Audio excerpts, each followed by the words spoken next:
Fleet Admiral Vexithara's 8 eyes dilated in disbelief as the proximity alarms shrieked across the bridge of the Dominion flagship Eternal Conquest.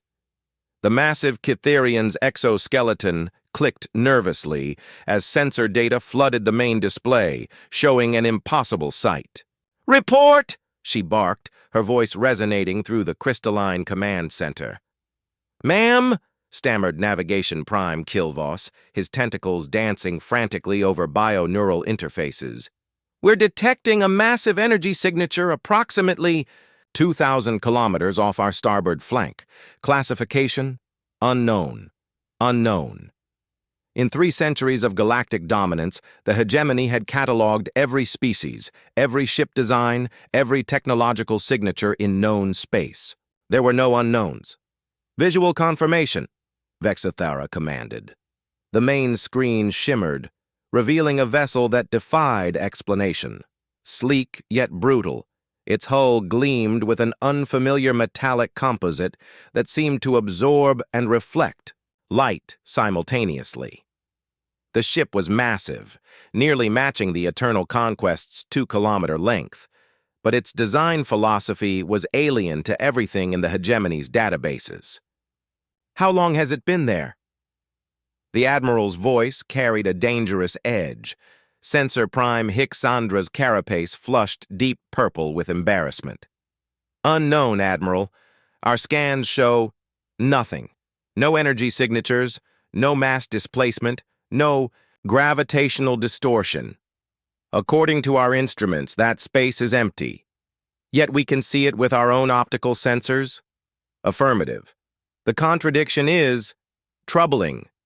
Troubling was an understatement. The hegemony's sensor technology was absolute, capable of detecting a single-celled organism across star systems. Their stealth detection algorithms had been perfected through conquest of 47 different civilizations, each contributing their best efforts at concealment before being absorbed or annihilated. "Identification protocols," Vexithara ordered.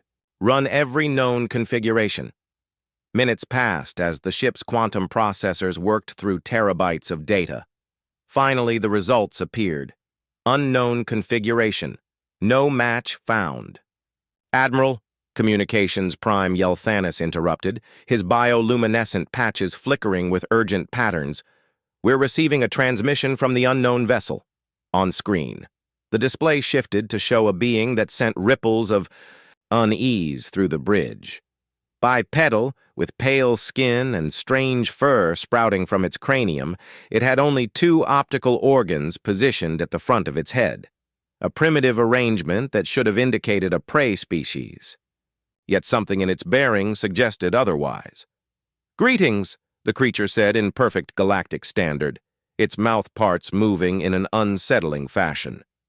"I am Captain Nix Ravencrest of the Terran Federation vessel Ghostwalker. You are trespassing in human space." Human space. The word sent a chill through Vexithara's carapace. Humans. The mythical species that had appeared in scattered intelligence reports, always dismissed as frontier fantasies or translation errors. The species that supposedly had no home world, no fleet, no technology worth noting. "Impossible," she whispered, then activated her command channel. "This is Fleet Admiral Vexithara of the Galactic Hegemony. You will submit to inspection and surrender your vessel immediately." The human's expression shifted to something that might have been amusement. "I'm afraid that won't be happening, Admiral. You have 10 minutes to withdraw from this system before we take defensive action." "Defensive action?" Vexithara's laugh was like grinding crystal. "You face the might of the hegemony's 3rd Fleet. 12 dreadnoughts, 47 destroyers, and over 300 support vessels. What possible threat could one primitive ship pose?" Captain Ravencrest's smile was predatory. "Would you like to find out?" Before Vexithara could respond, the human transmission cut out. In the silence that followed, her tactical officer's voice was barely a whisper. "Admiral, our sensors still show empty space where that ship is positioned." The impossible had become reality. And for the first time in her career, Fleet Admiral Vexithara felt something she had never experienced before. Uncertainty. Commodore Drix Malon of the heavy cruiser Subjugator received the fleet-wide transmission with typical hegemony confidence. The prospect of engaging an unknown species was thrilling rather than concerning. It had been years since they'd encountered anything approaching a real challenge. "All ships, assume attack formation Theta 7, came Vexithara's voice across the command network. "Unknown vessel continues to maintain position despite our overwhelming numerical advantage." Drix Malon's crew of Velthari warriors chittered with anticipation. The insectoid species had earned their place in the hegemony through pure, aggressive instinct, and the promise of combat sent pheromone cascades of excitement through the ship's atmosphere. "Target the unknown vessel's apparent engine sections," Vexithara commanded. "Disable it for boarding and interrogation." The first barrage of plasma fire erupted from 47 ships simultaneously, a coordinated strike that had reduced entire planetary defense grids to molten slag. The brilliant energy beams converged on the mysterious human ship's position and passed harmlessly through empty space. "Miss?" Drix Malon's weapon prime buzzed in confusion. "Admiral, our targeting computers show direct hits, but I can see that, Commodore." Vexithara's voice was tight with frustration. "All ships, full sensor sweep. Find that vessel." The Ghost Walker shimmered back into visibility exactly where it had been, completely undamaged. Captain Ravencrest's face reappeared on their screens, expression unchanged. "Your 10 minutes are up," she announced calmly. What happened next would be debated in hegemony war colleges for generations. The human ship simply vanished. Not the gradual fade of cloaking technology or the energy distortion of FTL jump. It simply ceased to exist in that location and simultaneously appeared directly alongside the Subjugator, at a range of less than 50 meters. "Impossible velocity," began Drix Malon's navigation officer. But his words were cut short as the human ship's weapons opened fire. The beams that struck the Subjugator were unlike anything in hegemony databases. Not plasma, not particle beams, not kinetic projectiles, something that seemed to phase in and out of normal space-time, bypassing shields as if they didn't exist, and tearing through the cruiser's hardened hull like it was atmospheric gas. Shields down, hull breach in sections. 7 through 12! Screamed the damage control officer as Velthari crew members were exposed to vacuum through wounds that defied physics. The Ghost Walker vanished again, this time appearing beside the destroyer Annihilation, the same impossible weapons fire. The same devastating results. "All ships, concentrate fire!" Vexithara's voice cracked with something approaching panic. "Surround that vessel!" But the human ship was everywhere and nowhere. It would appear beside a hegemony vessel, deliver a precise, devastating strike, then vanish before return fire could even be targeted. Each attack was surgical, disabling weapons, engines, or life support with impossible accuracy. Within 15 minutes, 12 hegemony vessels were crippled and drifting. The human ship had taken no damage whatsoever. "Admiral," came a transmission from the heavy cruiser Domination, "we've analyzed the weapon signatures. The beams appear to be firing from approximately 7 different dimensional phases simultaneously. Our shields can't even detect the majority of the attack vectors." Vexithara's tactical display showed a disaster unfolding. Her pride of the hegemony fleet was being systematically dismantled by a single enemy vessel that shouldn't even exist according to their sensors. "How are they doing this?" she demanded of her science officer. "Unknown, Admiral. The technology appears to violate several fundamental laws of physics. If our readings are correct, they're somehow existing in multiple dimensional states simultaneously, while maintaining perfect structural integrity." The Ghost Walker materialized directly in front of the Eternal Conquest, its weapons trained on the flagship's bridge. Captain Ravencrest's image appeared once more. "Admiral Vexithara," she said with the same unsettling calm, "I believe we have your attention now. Perhaps we should discuss why you're in human space without permission." In the depths of hegemony, High Command, Supreme Chancellor Corvex, received the emergency transmission with the same disbelief that had gripped Admiral Vexthara. The ancient Mordaki's bioluminescent crown flickered erratically as he processed the impossible tactical data streaming from the Third Fleet.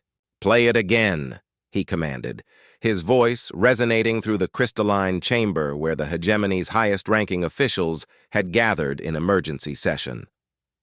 The holographic display showed the Ghostwalker's impossible maneuvers once more. The instantaneous positioning, the multidimensional weapons, the complete negation of hegemony technological superiority. Around the chamber, representatives from dozens of conquered species watched in stunned silence. "Analysis," Corvex demanded. Chief Science Advisor Neth Kala, a surviving member of the brilliant Axian race, stepped forward. Her people had been renowned for their theoretical physics before the hegemony absorbed them. "Supreme Chancellor, if these readings are accurate, the humans have achieved something we believed impossible: controlled manipulation of dimensional barriers while maintaining molecular cohesion." "Explain." "Our stealth technology works by bending electromagnetic radiation around a vessel. Theirs appears to work by existing partially outside normal space-time. They're not hiding from our sensors. They genuinely aren't fully present in our dimensional framework." War Prime Klexthor, a massive Brutari whose species served as the hegemony's shock troops, slammed an armored fist against the council table. "Impossible! No species achieves such advancement without centuries of observable development. We monitor all emerging civilizations." "Apparently not all of them," Nethkala replied quietly. Supreme Chancellor Corvex activated the emergency historical archives. "Search all records for references to humans or Terra or any variation thereof." The results were disturbing. Scattered reports spanning decades, always dismissed or filed as low-priority anomalies. A derelict vessel found in the Outer Rim with unknown technology. Trading post operators mentioning dealings with bipedal aliens who paid in materials not found in any known periodic table. Explorer crews reporting brief contact with ships that seemed to flicker in and out of sensor range. How did we miss an entire civilization? Corvex's voice carried a dangerous undertone. "Because we weren't looking for one," admitted Intelligence Prime Yorvasti, the spy master whose network supposedly monitored every significant development in the galaxy. All reports suggested scattered traders, possibly refugees from some unknown catastrophe. Never a unified force. The chamber's main display suddenly activated without being summoned. The image of Captain Ravencrest appeared, somehow having accessed their most secure communication channels. "Supreme Chancellor Corvex," the human said, her voice echoing through the chamber with perfect clarity. "I believe it's time we had a proper conversation." Security alarms wailed as technicians scrambled to determine how their quantum-encrypted networks had been compromised. The human continued speaking as if she hadn't noticed the chaos her intrusion had caused. "For the record, you haven't missed us. We've been watching you for quite some time, studying your expansion patterns, your technology, your methods of diplomacy." Her tone suggested she found the hegemony's methods less than impressive. "This is impossible," Corvex finally managed. "Our security is designed to keep out species that exist entirely in your dimensional framework," Ravencrest interrupted. "We don't. Your quantum encryption is quite sophisticated, but it assumes all parties are operating under the same physical laws." War Prime Klexthor stepped forward, his massive frame bristling with weapons. "You dare threaten the hegemony?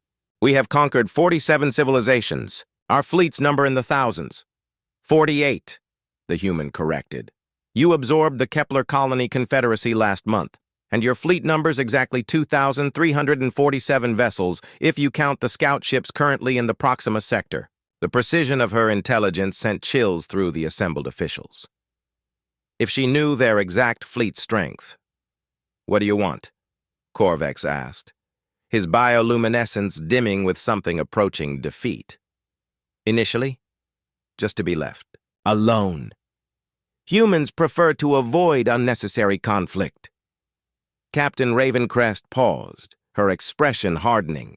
However, our monitoring of your recent expansion has identified several problematic developments. The display shifted to show tactical data from the hegemony's conquest of the Delphini system, a recent campaign that had resulted in the complete subjugation of a peaceful aquatic species. The Delphini were our allies, Ravencrest said quietly. They never threatened anyone, never expanded beyond their home system, never even developed weapons of war. You conquered them simply because they possessed something you wanted. Their bio-neural computing technology was valuable, Corvex replied defensively. Conquest is the natural order. No, the human interrupted, her voice cutting like a blade. Conquest is a choice, and choosing to destroy peaceful civilizations makes you our problem. The transmission ended, leaving the chamber in absolute silence. Finally, War Prime Klexthor spoke. Supreme Chancellor, we must mobilize the entire fleet. Crush this threat before his words were cut short as every display in the chamber activated simultaneously, showing the same image. Human ships, dozens of them surrounding the hegemony's capital world of Mordak, ships that registered on no sensor, cast no shadows, but were undeniably, impossibly present. The age of hegemony expansion, came Captain Ravencrest's voice from every speaker in the chamber, is over. Admiral Tekvoris of the Home Guard felt his chitinous plates lock with terror as proximity alarms screamed across the capital defense grid. The massive Ythkari had commanded orbital defenses for 2 decades, overseeing the most heavily fortified system in the galaxy. Mordak Prime was protected by 3 complete defense rings, 400 automated weapons platforms, and the entire First Fleet, the hegemony's most elite naval force. None of it mattered now. "Status report!"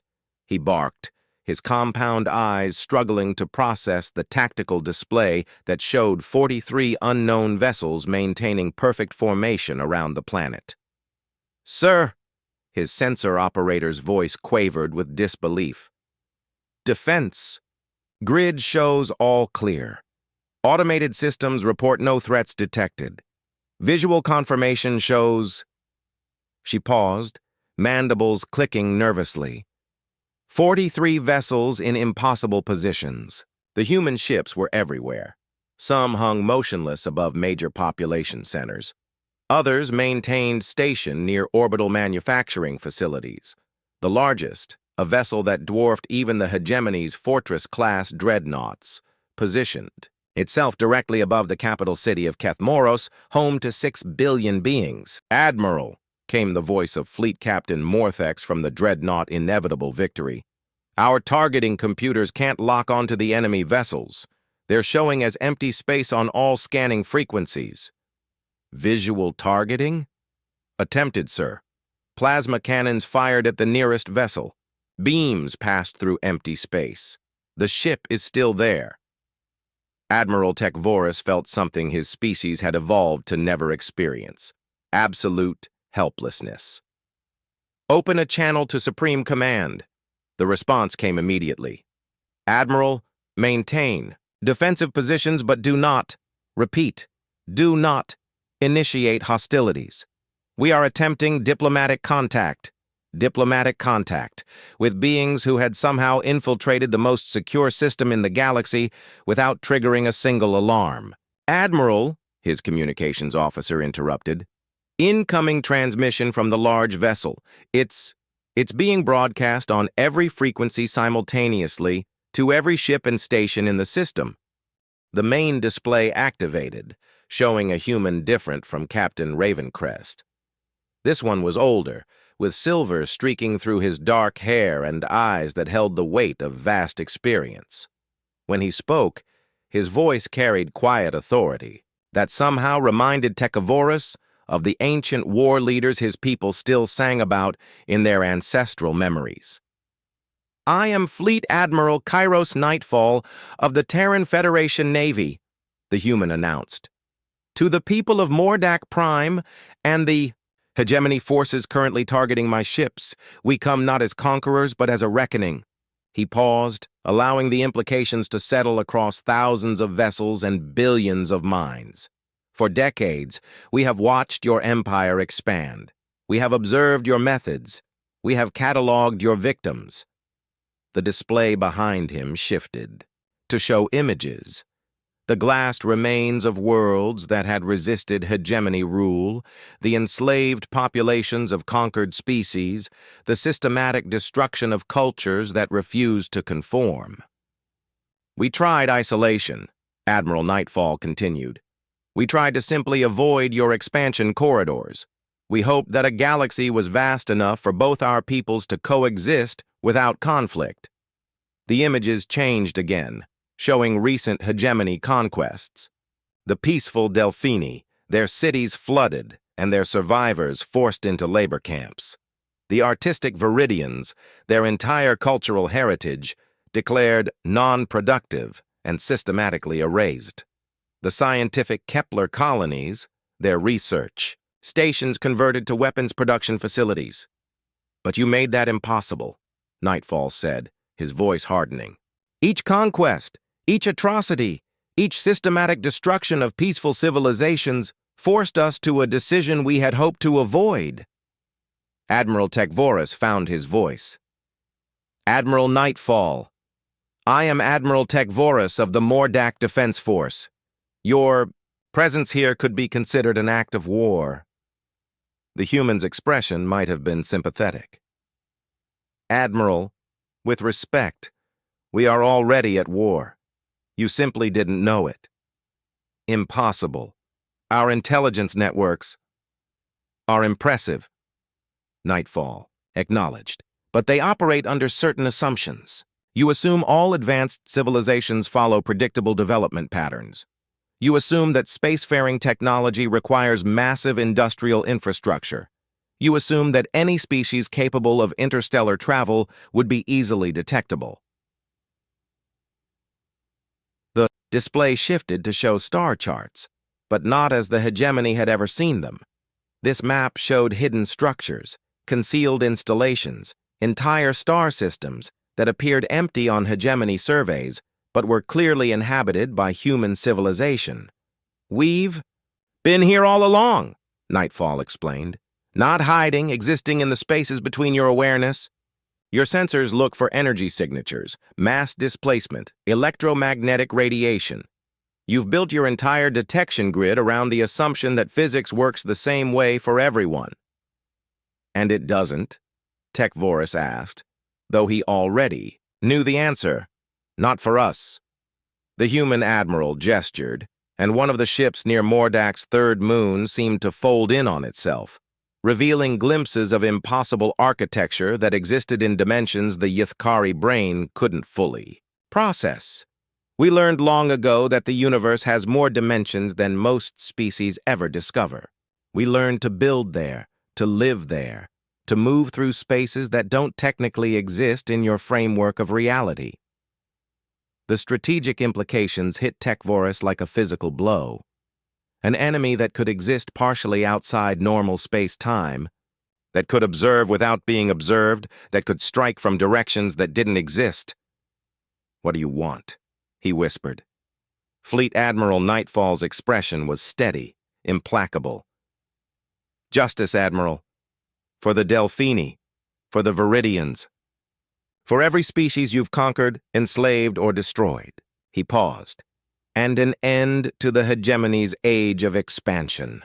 Around Mordak Prime, 43 human vessels maintained their impossible vigil, waiting, deep beneath Mordak Prime's surface, in the archive of Dominion where the hegemony kept records. Of every conquest, senior archivist Velnara made a discovery that would change everything.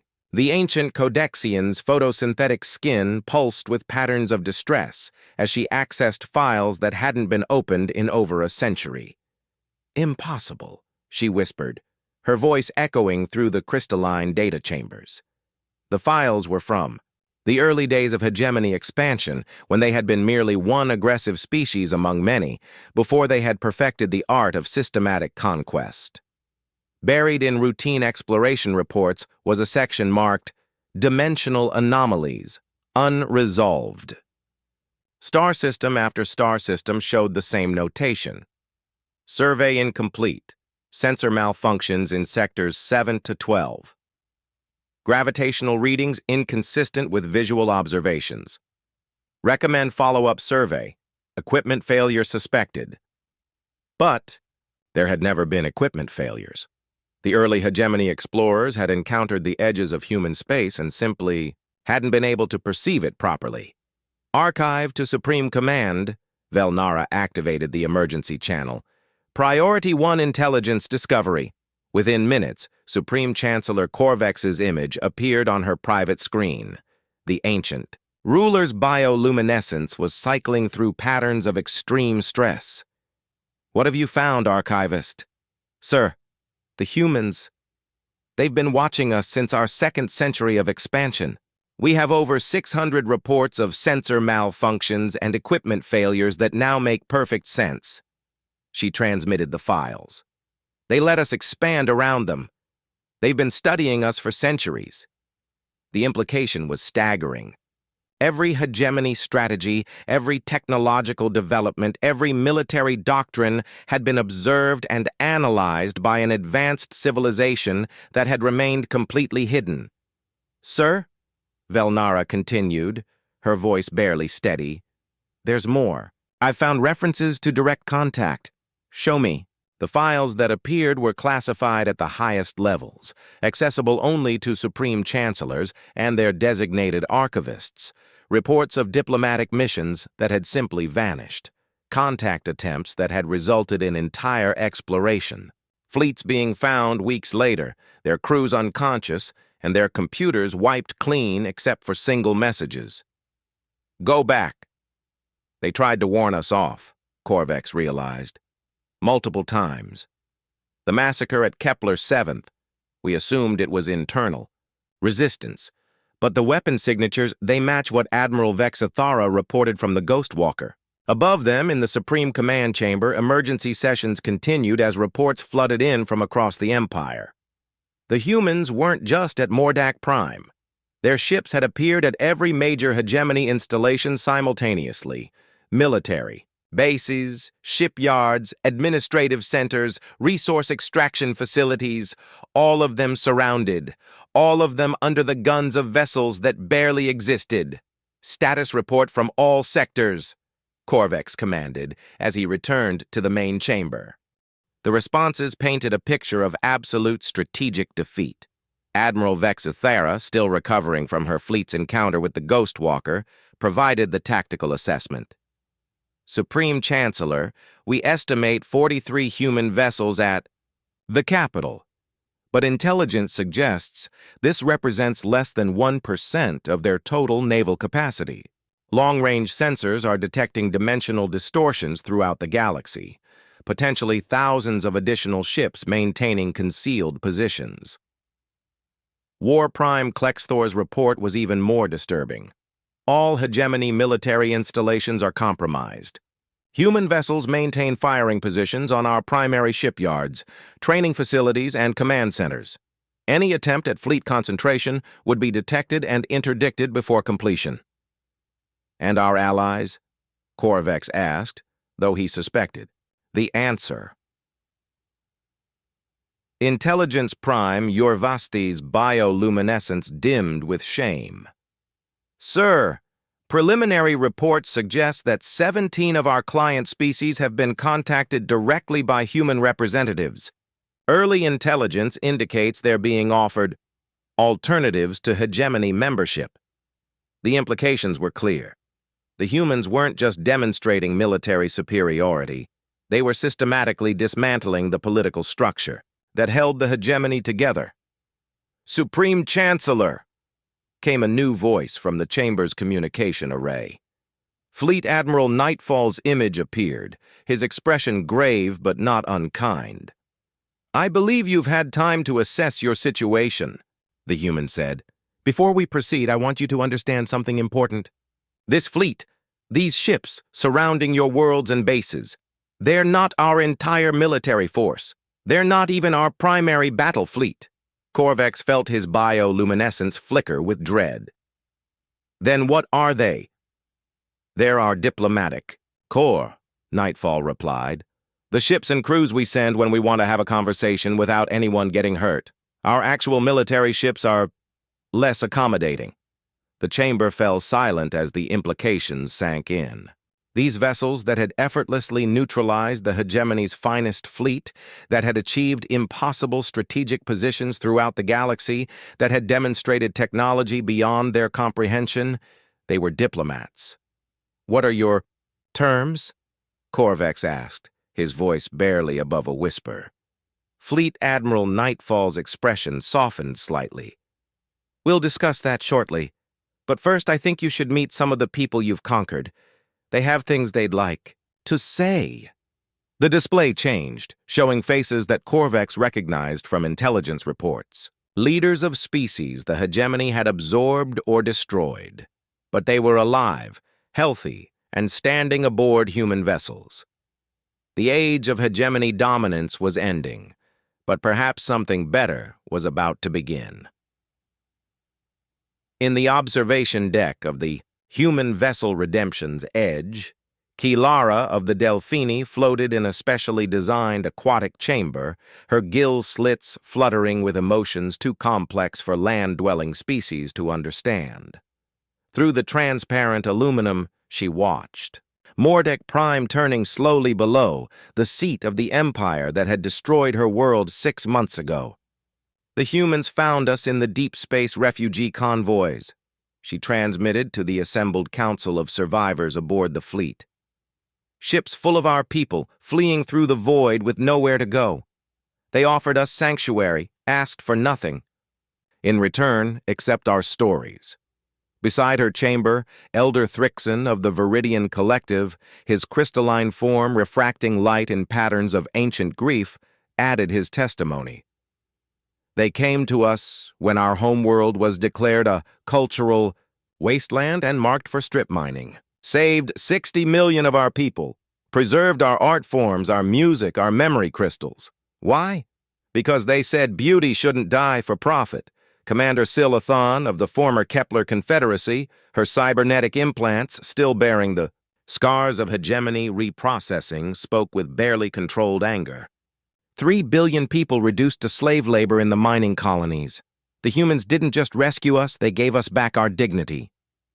Across the fleet, similar testimonies were being recorded and transmitted simultaneously to every hegemony world, every command center, every administrative hub. The voices of species that were supposed to be extinct, enslaved, or broken beyond repair. In the Supreme Command Chamber on Mordak Prime, Supreme Chancellor Korvax watched the testimonies with growing horror. He had known about the conquests, of course, had authorized many of them personally. But seeing the faces of the survivors, hearing their stories, understanding the scope of suffering the hegemony had inflicted. How many? He asked Fleet Admiral Nightfall, who had maintained the communication link throughout the testimonies. How many what, Chancellor? How many did we kill? How many civilizations destroyed, cultures erased, people enslaved or murdered? Nightfall's expression was grave. According to our records, 48 conquered species, approximate death toll from conquest and subjugation, 14 billion sentient beings, cultural destruction, complete erasure of 17 distinct art forms, 43 languages, 62 religious traditions, and 137 unique forms of government. The numbers hit like physical blows. Korvax had always thought of expansion in terms of strategic advantage, resource acquisition, territorial control. He had never truly considered the cumulative weight of all that destruction. But that's not the complete picture, Nightfall continued. Because your expansion didn't just destroy what existed, it prevented what could have existed. The Delphini were developing quantum biological computing that could have revolutionized medicine across the galaxy. The Viridians were creating art forms that existed in 11 dimensions simultaneously. The Kepler Confederacy was 3 years away from breakthrough research in consciousness transfer technology. All lost, Corvex whispered. All murdered, corrected Commander Silithan, her voice cutting across the transmission. Not lost, deliberately destroyed because it threatened your monopoly on power. Around the chamber, the assembled hegemony leadership watched their empire's legacy laid bare. War Prime Klexthor, his massive frame seeming to shrink under the weight of testimony, finally spoke. What you show us is regrettable, but the past cannot be changed. What do you propose for the future? Fleet Admiral Nightfall nodded to someone. Off-screen, and the transmission shifted to show another human, a woman with kind eyes and silver-streaked hair who wore civilian clothing rather than military uniform. I am Director Lydia Starweaver of the Terran Rehabilitation and Reconstruction Authority, she said. For the past 30 years, we've been developing protocols for exactly this situation. How to transform a destructive empire into a constructive civilization. Transform? Corvex asked. The hegemony as it exists must end, Director Starweaver stated simply. But that doesn't mean the people who make up the hegemony must be destroyed. Some of your member species joined willingly, seeking protection or opportunity. Others were conquered but have adapted and built lives within your system. The goal isn't revenge, it's justice and rehabilitation. The display showed detailed plans that clearly represented years of preparation. Territorial reorganization charts, economic reconstruction models, cultural preservation protocols, political frameworks that seemed designed to accommodate dozens of different governmental systems simultaneously. You've been planning this for decades, Corvex realized. We've been hoping it wouldn't be necessary, Nightfall corrected. But we've been preparing for the possibility that eventually we'd have to intervene. The Delphini genocide was our final threshold. We couldn't allow the slaughter to continue. Intelligence Prime Uravasti stepped forward, his analysis-oriented, mind focusing on practical concerns. These reconstruction plans, they assume cooperation from existing hegemony leadership. What if we refuse? Director Starweaver's expression remained kind but implacable. Then Admiral Nightfall's diplomatic corps withdraws, and you deal with our actual military fleet instead. We've prepared for that contingency as well. She didn't elaborate, but the implication was clear. The humans had spent decades preparing for peaceful resolution, but they were equally prepared for the alternative. However, Starweaver continued, we believe most of your people, once they understand their options, will choose transformation over destruction. The question is whether your leadership will help that transition or hinder it. Supreme Chancellor Corvex looked around the chamber at faces that reflected his own dawning realization. The age of hegemony expansion was ending whether they participated in that ending or not. The only choice left was whether it would end with rehabilitation or with annihilation. What would you need from us? He asked quietly. 6 months later, former Supreme Chancellor Corvex stood in what had once been the hegemony's primary war room, now converted into something unprecedented in galactic history, a multi-species reconciliation center. The bioluminescent patterns on his crown flickered with complex emotions as he watched representatives from 48 different civilizations work together on reconstruction protocols. The transformation had been neither swift nor simple. Some hegemony worlds had embraced the changes immediately, species that had been conquered generations ago and remembered freedom. Others had resisted, requiring careful intervention from the human fleet. A few military commanders had attempted to mount resistance, only to discover that their hidden weapon caches and secret bases had been monitored by human observers for decades.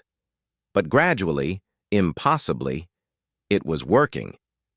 The Delphini bioneural networks are integrating perfectly with the Viridian quantum crystalline matrices, reported Dr. Lara, who now served as the aquatic liaison on the Joint Scientific Council. Her gill slits fluttered with excitement as she transmitted data from the reconstruction efforts. The processing power increase is exponential. We're solving problems that would have taken individual species centuries to address. Across the chamber, Elder Thrixon's crystal form pulsed with harmonious light patterns as he shared his people's artistic achievements with former hegemony engineers. Your people have an intuitive understanding of structural aesthetics, he told a group of Yithkari architects. Combined with our dimensional art theories, we could build cities that exist partially in folded space, maximizing living area while preserving planetary ecosystems. The irony wasn't lost on Corvex. The same drive for efficiency and order that had made the hegemony such effective conquerors was now making them remarkably effective rehabilitators, once properly directed. Status report, he requested from Director Starweaver, who had established a permanent diplomatic mission in the former capital. Better than our most optimistic projections, she replied, consulting a holographic display that showed progress across hundreds of worlds. 36 former hegemony species have opted for full integration into the Galactic Cooperation Council.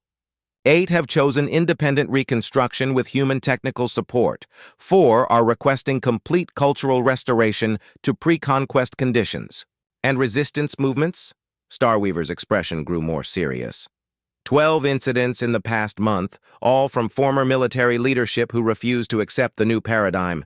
Admiral Nightfall's security forces have contained each situation without casualties, but we're monitoring several other potential flashpoints.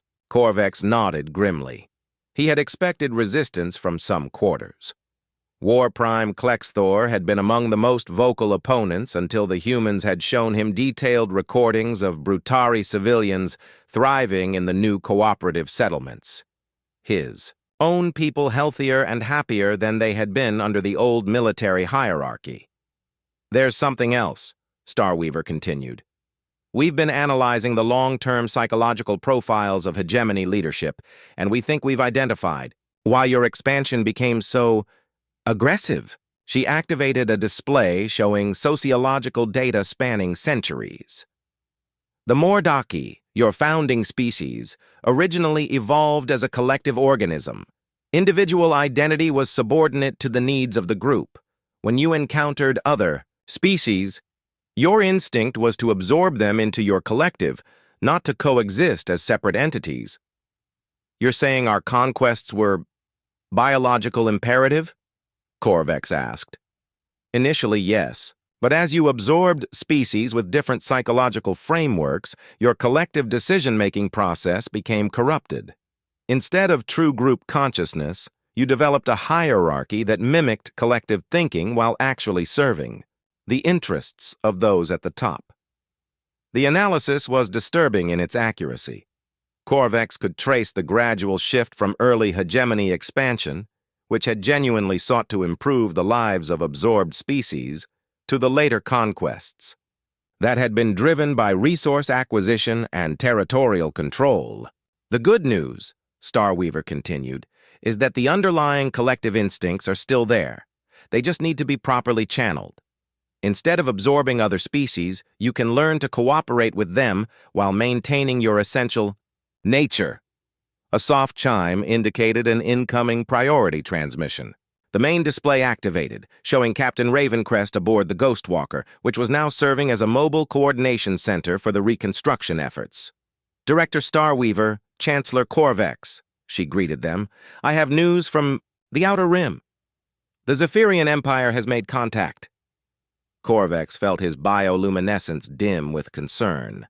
The Zephyrians were the hegemony's only true rivals, a militaristic species that controlled roughly equivalent territory on the opposite side of the galactic spiral.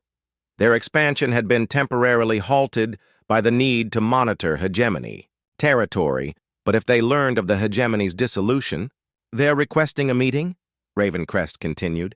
Ambassador General Vixandra wishes to discuss the changes in regional power structure. Demanding terms of surrender, more likely, Korvex muttered. Actually, Ravencrest smiled with that unsettling human expression that had once terrified him. They're asking for help. The display shifted to show intelligence reports from Zephyrian space. Internal rebellion, economic collapse, client species demanding independence, all the same problems that had been festering within the hegemony, but without the external pressure to force change. It seems, Director Starweaver observed, that seeing a successful transformation of the hegemony has inspired hope in oppressed species throughout Zephyrian territory. They're requesting the same intervention we provided here. Korvex considered the implications. The humans had demonstrated the ability to dismantle one galactic empire and rebuild it as something better. If they could repeat that process, how many more empires are out there? He asked. How many more species like us, trapped in cycles of conquest and oppression? Fleet Admiral Nightfall's image appeared alongside Ravencrest's. According to our long-range surveys, at least 43 major imperial structures in this galaxy alone, most following similar patterns. Early collective expansion that gradually corrupted into hierarchical exploitation. And you plan to rehabilitate all of them?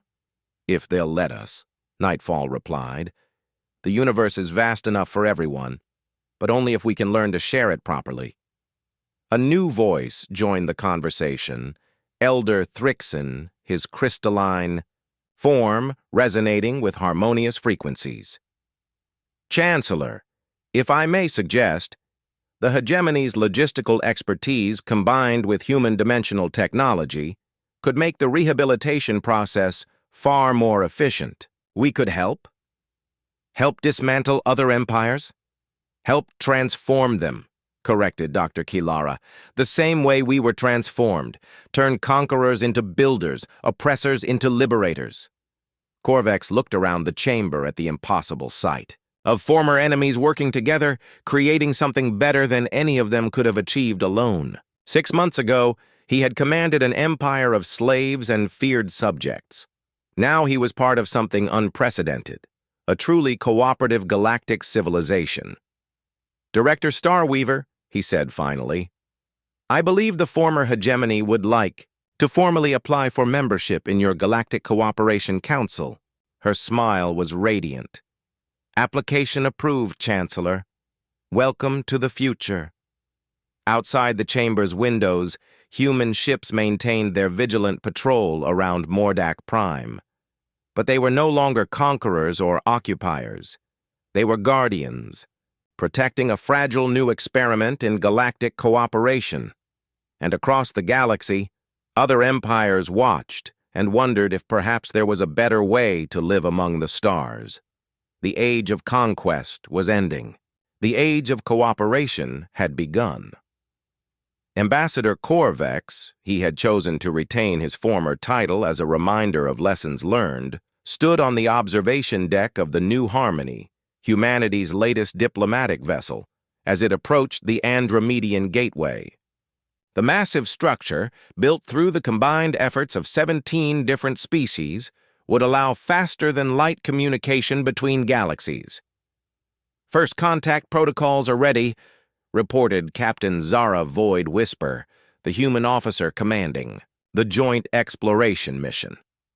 The signals we've been receiving from Andromeda suggest at least 3 major galactic civilizations, possibly more. And they're all showing the same patterns? Korvex asked. Imperial expansion, hierarchical oppression, resource conflicts, confirmed Dr. Kilara, now serving as the xenobiological specialist for the Galactic Cooperation Council. It seems the cycle of empire and collapse is universal. Korvex's bioluminescence pulsed with anticipation rather than the old hunger for conquest. The universe was vast, full of species trapped in the same cycles of domination and destruction that had once defined his own people. But now they knew how to break those cycles. Signal. The fleet, he ordered. It's time to introduce Andromeda to a better way of living among the stars. Behind them, A combined fleet of former enemies turned allies powered up their dimensional drives, ready to carry the message of cooperation to an entirely new galaxy. The humans had shown them all a fundamental truth. The universe was vast enough for everyone if only they learned to share it properly. And now, they were going to make sure everyone got that chance.